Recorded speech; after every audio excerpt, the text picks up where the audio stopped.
they are just using us almost as hosts, that our genes are almost parasites, and they're just sort of doing what they do through us as this larger biological reality. Very interesting concept, and it was developed, not entirely, but it was popularized by Richard Dawkins in his 1972 book called The Selfish Gene. Now, I'm not going to spend a lot of time because I don't fully understand. In as much as I understand it, I could explain it, but I'm not going to spend a lot of time explaining the idea of the selfish gene. But what I do want to say is this. At the very heart of reality, we are dealing with a massive contrast between two pictures of the world and two pictures of life and reality. One says that at the core of reality there is selfishness, okay, genetic selfishness, biological selfishness, where Scripture at the other end of the spectrum says, no, actually the most fundamental reality in the universe is God. God is love, and love is by nature selfless. So get that picture in your mind here. It's as if you're painting two pictures with two totally different palettes of color. So here's a canvas. You can just imagine there's a canvas here set up, and there's a canvas here set up. And you have a palette of color here, and you have a palette of paint here as well. And you begin to paint a picture.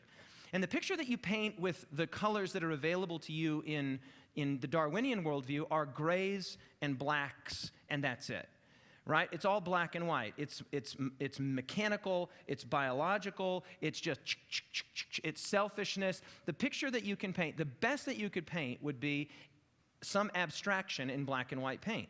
Okay, where over here in the biblical worldview, you have a God who not only is love, but who so loved the world, those that were in rebellion against him, that he gave his son. Now over here you have, if this is the way reality is, you have every possible color under the sun. This is an amazing, beautiful reality, as we've been talking about. You can't imagine a better reality than this. And so you can now take this palette of literally thousands of colors and begin to paint a totally different picture of reality. Okay? And then at the end of the day, you're going to make a choice between this picture or this picture. And what the idea of the selfish gene is communicating is that reality at its most basic level is selfish. What the gospel is communicating, what Scripture is communicating, what Jesus is communicating is that reality at its most basic level is not about selfishness, it's about love and selflessness. The love chapter in 1 Corinthians chapter 13 has this great little line that says, love does not seek its own. Love is not looking out for itself, says Scripture. Love is looking out for others. And so Dawkins says, many of you would know who Richard Dawkins is. Of course, he's not only the author of The Selfish Gene, but books like The God Delusion. He's probably the most famous atheist in the world today. And he says the universe is nothing but a collection of atoms in motion. There's that reductionism again. Black and white paints, a few grays. The universe is nothing but a collection of atoms in motion. Human beings are simply machines for propagating DNA. And the propagation of DNA is a self-sustaining process. It is every living object's sole reason for living. And here you are operating under the illusion that you were trying to raise your family and that you wanted to go to school and meet that special someone. You were under the illusion that you were trying to live a good life and be a decent human being. Not so, says Dawkins. In fact, that is only an illusion that's been fobbed off on you by your genes. Really what's taking place is this massively reductionistic picture of reality. And so we have this painting and we have that painting. And I'm inviting you just to consider which of those is more consistent with the world that you live in. Now, this is a quotation that we looked at last night. I won't give you the full part of it. I cut it in half. But this is again from Plantinga, and he asks the question. Speaking about, remember, on one end of the spectrum, there's bacteria, and we go through the evolutionary scheme, and we come up to, at this end of the spectrum, human beings with our complicated brains. At a certain level of complexity, says Plantinga, these neural structures start to display belief content. At some point along this continuum, something starts to believe something. And the question I want to ask is this. What is the likelihood, given evolution and naturalism, if we believe this painting over here, he's saying, construed as including materialism about human beings? That's the point that's being made. You're just a biological machine made up of atoms and of cells. He says, I want to know, what is the likelihood that the content that arises from our belief in our brain is true? In particular, what is the likelihood, given evolution and naturalism, that the content associated with our neural structures is true? What is the likelihood that our cognitive faculties are reliable, thereby producing mostly true beliefs?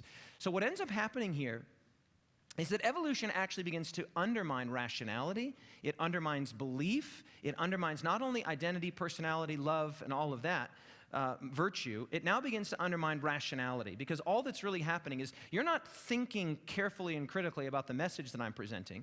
What's actually happening is that a bunch of molecules are bouncing around inside of your brain, and the illusion of your thinking and the illusion of me thinking that you're thinking is what's really taking place. This man is named John Polkinghorne. He's an amazing human being who is an astrophysicist, and he also happens to be, I think, an Anglican priest. He's really an amazing human being. And what Dr. Polkinghorne says stands in direct contradiction to Richard Dawkins and others' reductionistic notions that life is purposeless, meaningless, and ultimately selfish at its core. Listen to what Polkinghorne says. Scientism, which is the elevation of science to the point of religion, scientism destroys rationality. Well, that's a big claim. Rationality is the ability to think, to deduce, to reason, to use logic. Scientism, says Dr. Polkinghorne, destroys rationality. Thought, what you think are your thoughts, is replaced by electrochemical neural events. Two such events cannot confront each other. Now, this is a great point he makes, because the neuroelectrical chemical events taking place in my brain is disconnected from the neuroelectrical chemical connection that's taking place in your brain. And there's really no way spatially for them to interact. So when you and I are having a conversation and we think we're interacting, he's saying, if evolution is true, if Darwinism is true, that's not what's really happening. It's just, hey, stuff's bouncing around in my brain, hey, stuff's bouncing around in your brain, and we're just like strangers, ships passing in the night. He continues. Let me just read that sentence again. Two such events cannot confront each other in rational discourse. They are neither right nor wrong. They simply happen. The very assertions of the reductionist himself are nothing but blips in the brain. In other words, we shouldn't believe what Dawkins is saying, because these are just blips in his brain, and the blips in our brain are going to say what they say. The world of rational discourse dissolves into the absurd chatter of firing synapses. Now watch this point. Polkinghorne says, quite frankly, this cannot be right, and none of us believes it to be so. You see his point? He's saying, nobody believes this. We can go into the chalkboard, we can go into the university room, and we can write on the chalkboard or put up on the computer presentation or whatever. We can teach this, but we don't go home and live that way, right? Even atheistic, materialistic Darwinists, committed Darwinists, they still love their children, they love their wife, etc. We can talk about these in sort of a philosophical or academic setting, but nobody lives like that. I'm under the impression that you're actually thinking about what I'm saying, and you think, oh, that was a good point, oh, that wasn't such a good point, that you're engaging with what's being said, okay? And that's what Polkinghorne is saying. Of course, nobody believes that this other version of reality is true, and this is why you have passages in Scripture like Psalm 14, verse 1. It says, the fool has said in his heart, there is no God. Now, here's an important point. Notice what the psalmist does not say. The psalmist does not say, the fool has said with his lips, there is no God. That is not what the psalmist says. According to this, where has the fool said there is no God? In his heart. In other words, in his or her internal person, which is remarkable because the reason that is folly and foolishness is that the claim of Scripture is that in ways great and small and in ways known only to God, God has revealed himself to every human being. Okay? God, I want to say that again. God has revealed himself to every human being. It doesn't mean that every human being has access to Scripture. No, certainly not. We know there are many that don't. But what it means is that whether through the birth of a child or the sound of a beautiful symphony or the glorious pastels of a Colorado sunrise or sunset or the joy that comes from riding your bike really fast down a hill or a beautiful field of wildflowers, whatever speaks to you, right? The beauty of creation and the beauty of life, that God is revealing himself in many and varied ways to everybody. In fact, both Old and New Testaments are emphatic that God is not without a witness in every person's life. Okay, now if the revelation of God's goodness and personhood to me personally in my heart of hearts and in my spirit has taken place, and then I turn around in that same place, that same room, and deny that God has revealed himself to me, that's folly. That's foolish. And that's the point that the psalmist is making. The psalmist doesn't say, oh, he that says with his lips there is no God is a fool. No. He says, if you really in your heart of hearts, the very place, the very space, the very room where God has revealed himself to you, if you say in that room, hey, God's not in this room, The psalmist says that's folly, that's ridiculous, that's absurd and irrational. Okay, reason number 3.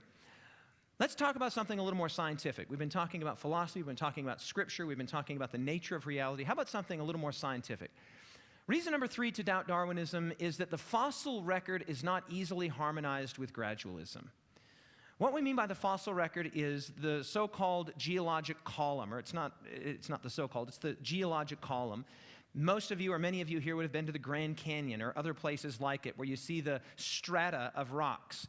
And the idea here is that what you're looking at is the sediments of thousands and millions and tens of millions of years that have been laid down over time by the processes of nature through wind and erosion and water and floods and all of that, that what you're seeing is basically time. You're looking at a slice of time. Okay, now the fascinating thing about this slice of time is that above the Precambrian layer, you have fossils that are like embedded in that rock. And it appears to many to be a timeline of the age of the earth and of the progress from evolutionary simplicity to increasing complexity. Okay, so it seems sort of believable, actually. I mean, it kind of like, okay, that kind of makes sense. Except that it actually doesn't make a lot of sense. The book Darwin's Doubt, The Explosive Origin of Animal Life and the Case for Intelligent Design by Stephen C. Meyer was published just 2 years ago. It's a fascinating book, very recommended. And in the book, it's divided into 3 parts. And one of the central features of the book is that Meyer develops the idea that the geologic column is actually hugely at odds with basic Darwinism. It's very difficult to reconcile the two. In fact, notice what Meyer says here. Rarely has there been such a great disparity between the popular perception of a theory that I just described to you a moment ago and its actual standing in the relevant peer-reviewed scientific literature. In other words, there are rumblings even within the scientific literature that says, man, that's increasingly questionable, and we're going to look at that as our 4th evidence in just a second. Here's what happens in the fossil record. And look, I'm not a geologist or a scientist, but I've done enough reading on this to be able to explain it in at least layman's terms. When you go to the fossil record, what we notice are 2 things. First of all is the sudden appearance of life, what's called the Cambrian explosion. Okay, so as you go down those fossil layers or down those sedimentary layers, you get to the bottommost layer that actually has life in it. That's called the Cambrian layer. Below the Cambrian layer, called the Precambrian layer, there's not fossils there. There's not life there. Well, there are some very small things that are disputed. But what happens in the Cambrian layer is all of a sudden, kaboom! You have trilobites and nautilus and all of these crazy, wild, and wonderful creatures that just show up. And they're hugely complicated. Biologically speaking, genetically speaking, they are hugely complicated creatures, and they just show up out of nowhere.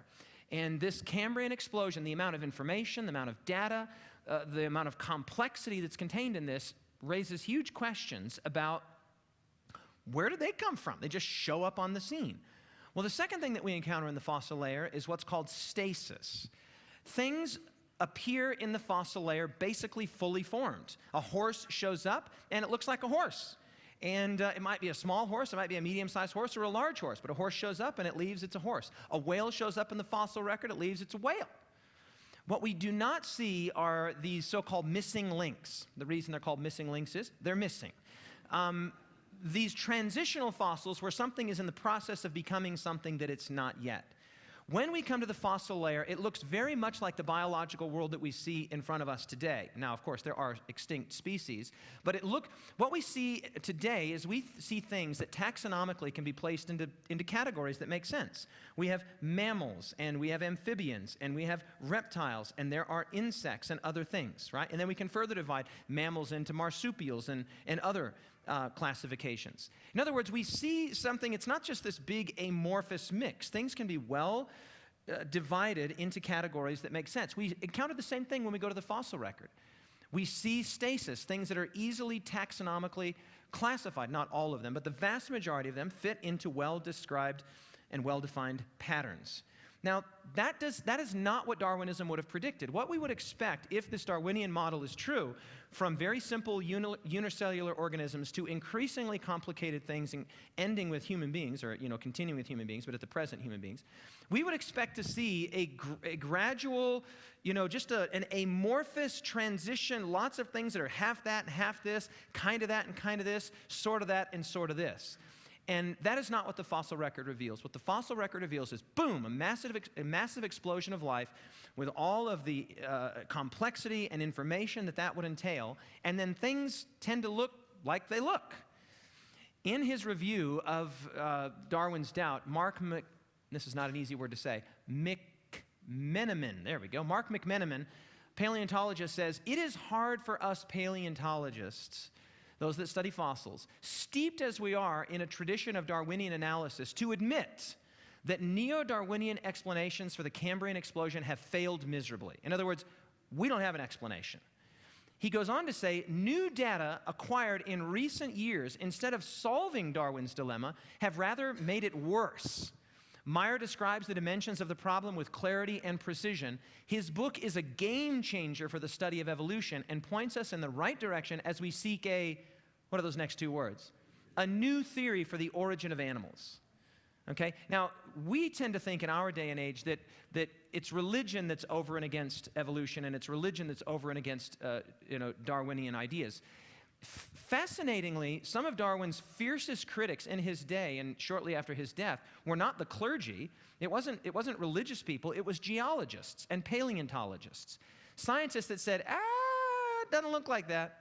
It doesn't look like you say it's going to look in the fossil record. In the days of Charles Darwin, the amount of the fossil record that had been uncovered or excavated was a very small percentage relative to now. Something, I don't know what the percentages are, 5, 10, 15% or something. But now, huge amounts, like we have an almost comprehensive picture of what the fossil record looks like. So the idea was always, well, we'll find it.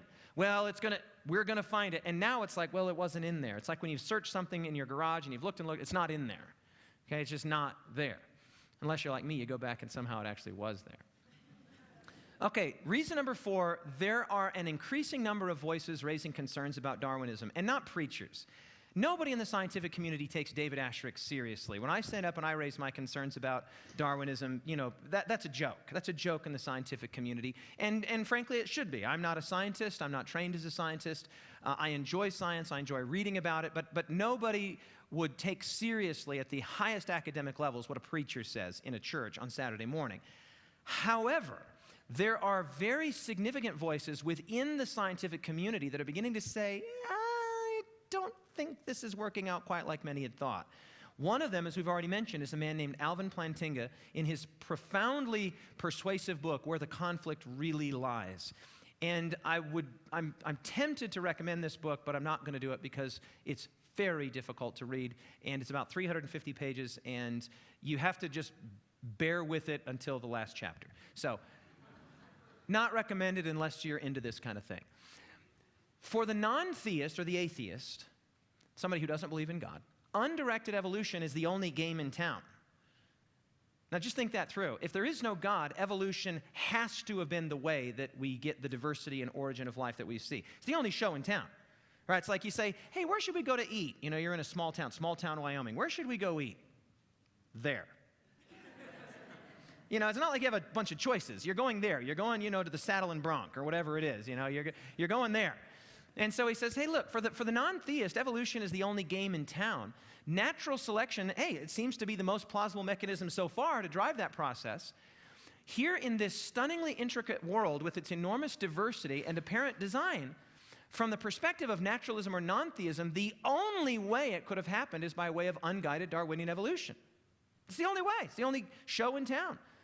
Hence, it must have happened that way. Hence, there must be such a Darwinian series for each current life form. The theist, though, now watch what Plantinga does here. He gets tricky, very cheeky, academically cheeky. The theist, people like me, and presumably you're in a church on Saturday morning, so I'm assuming, perhaps incorrectly, that you believe in God. He says, actually, the person that believes in God, on the other hand, has more freedom, more academic freedom, more intellectual freedom. How so? He says, well, the theist can say, well, maybe there is such a series and maybe there isn't. God has created a living world, and he could have done it in any number of different ways. For the theist, there doesn't have to be any such Darwinian series. In this way, the theist is freer to follow the evidence where it leads. And I love this. The Duke of Argyll recounts a conversation he had with Darwin the year before Darwin died. Okay? He says, quote, I said to Mr. Darwin, with reference to some of his own remarkable works on the fertilization of orchids and various other observations he made of the wonderful contrivances for certain purposes in nature, I said to him, so he's saying, hey, I want to talk to you about, the fertilization of orchids. And so this is the Duke of Argyll speaking to Darwin just before his death. And I said, man, Charles, it's impossible to look at these contrivances, the way that things are just so the way they are, apparently designed, without seeing as if they were the effect and expression of mind. Man, it just looks like somebody built it like that, he says. And then he says, I shall never forget Darwin's answer. He looked at me very hard and said, well, that often comes over me with overwhelming force, but at other times, and he shook his head vaguely, adding, it seems to go away. You see the point that's being made here? It's like, man, sometimes when I look at something like, in this case, the orchids, man, it sure seems like there's a mind behind all of this. And Darwin's like, yeah, that sometimes comes over me with an overwhelming force. But then it goes away, right? So the idea here is that nobody denies, no evolutionist, no atheist denies, nobody denies that there is the appearance of design in the biological world. The question is it merely the appearance, or is it the actual substance of design? For people like me who believe in God as the designer, I don't think this is merely the appearance of design. I think it actually is design. People over here say, well, it looks like it, but it's not. And that's the point that's being made here. Yeah, that really looks like it. And sometimes I'm really overwhelmed with the force of that, but then I let it go away. David Berlinski, one of my favorite writers, as I mentioned last night, he writes, for many years, biologists have succeeded in keeping the skepticism on the circumference of evolutionary thought, where paleontologists and taxonomists and philosophers linger. But the burning fringe of criticism is now contracting, coming ever closer to the heart of Darwin's doctrine. And so the fourth reason that we can have serious concerns about the nature of Darwin's theory is that it's not just preachers like David and other Christians who have a dog in the race, so to speak, that are concerned. There's increasing questioning in the scientific world itself, saying, I think we need to take another look at this. And I'll just give you a few resources. For those of you that just want to have some pretty ready-made resources, these are 4 quick ones you might just want to either take a picture of with your phone, I'll leave it long enough up there for you, or you can write it down. The first is an excellent website put together by a friend of mine called detectingdesign.com, Dr. Sean Pittman. Wonderful friend of the family and just a great guy. This is the website. If you have a family member or a friend or a colleague who thinks that you are completely lunatic for believing in creation, this is the website you send them to, okay? It's very sophisticated. It's not the most beautiful website ever. I've told Sean, listen, you're a doctor. You've got some money. Make the website look better. But he's just happy for it to look, pretty average. But the content is amazing. It's a little bit like me. I'm not much to look at, but I got a few things to say, right? That's how this website is. Really average to look at, but man, this is the website that you send to somebody who thinks that you're completely lunatic. Also want to recommend the book by a friend of mine, John Ashton, called Evolution Impossible. In fact, I'll say this. If you only ever read one book on evolution, make it this book. It's easy to understand, it's scientifically robust, and it is very persuasive. Very good book, available on Amazon, highly recommended, and as I say, John's a good friend. Then you can go to discovery.org, which is the website for the Discovery Institute out of Seattle, Washington. Great people doing a great work, promoting not so much the young earth idea of creation, but certainly the idea of intelligent design. And Meyer, the one that I was just quoting a moment ago, he is a fellow there at the Discovery Institute. And then finally, this is a video that I've not seen, and I rarely do this. In fact, I basically never do this. Recommend something that I've not had exposure to. But I've had enough people tell me that, has anybody seen this video, Evolution's Achilles Heel? Okay, is it good? Is it really good? I've had people tell me it's outstanding, and so I am actually going to watch it, but I wanted to make you aware of it. It's supposed to be very, very good. There's something like 12 or 15 PhD level scientists on the video that talk about the failures of Darwinian evolution. Again, I've not seen it, but it's supposed to be very good. Okay, and then finally I want to talk to you about something that's quite interesting, total change, and then we'll take a short break. A fifth reason to question Darwinism and its picture of reality, its black and white and shades of gray picture of reality that has at its core selfishness, biological selfishness, is something that took place, I wrote it down here, August 2nd in 2005, the courage and care shown in the crash of Air France Flight 358. The flight, Air France Flight 358, was making its way into Toronto Pearson International Airport on August 2nd, 2005. 309 passengers and crew on board, and they overshot the runway significantly. And as the plane went off the end of the runway, it immediately began to catch into flames. The report of this crash was sent immediately to the Minister of Transportation in Canada, and at one point early, she actually began to issue condolences to the family members whose lives were lost, though they didn't yet have a body count in the Flight 358. But a remarkable thing happened.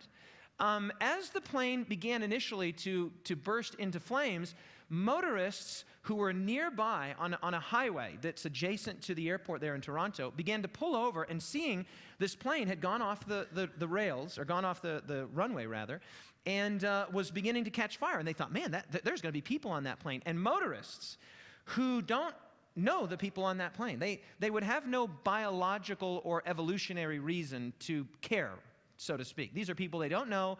They're not their neighbors. They don't know who's on that plane. And so really, why risk it? Most people would hesitate to run toward a jet that's on fire, right? But these people did. They just piled out of their cars, and they raced toward, not away from, Air France Flight 358. And a remarkable thing happened. They got there by the dozens, and they began to help to evacuate the people that were in. This is a picture that was taken of the actual evacuation of these people. Two of the doors on the plane were unable to be opened, and so you had this massive situation where you had to get people off of that plane because, of course, there's still fuel in there.